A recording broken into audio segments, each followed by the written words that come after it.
Okay, now what we've got is electric fields. We've got attracting of two charges, but we want to explain why they're attracting. So we've got this thing called an electric field. So you have this thing here, which is called a test charge.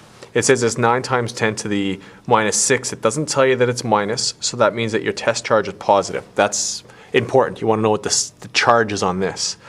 And it's placed in an electric field created by another charge. That's this thing here. And it's attracted to the left with a force of 0.55 newtons. That means it's being attracted. So logically speaking then, we go, well, if this is positive, then this thing is being attracted, which means this thing's got to be negative. And we want to figure out what is actually doing the attracting, which is the fact that they're different charges, but really it's the electric field that's created by this, and this positive test charge is reacting to this one's electric field. So we want to know what the magnitude and direction of the electric field is. Well, electric field is F over Q, force that this test charge feels there, and charge of this test charge will tell you the electric field that this test charge has been placed in. So for electric field, you would just go at 0.55 over the charge, 9 times 10 to the minus 6.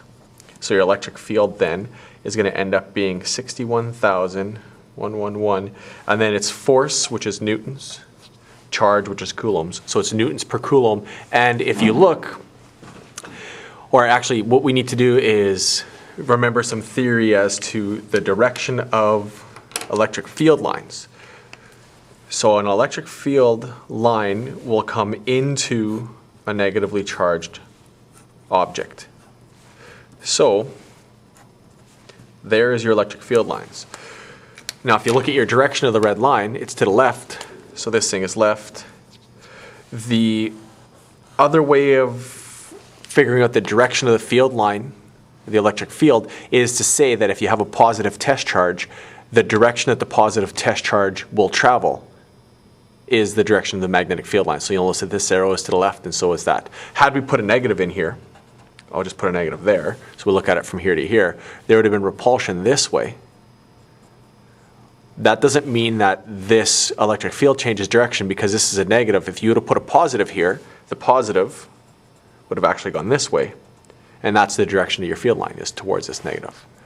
So I'm going to say that this is left. You could also say this is towards this negative charge.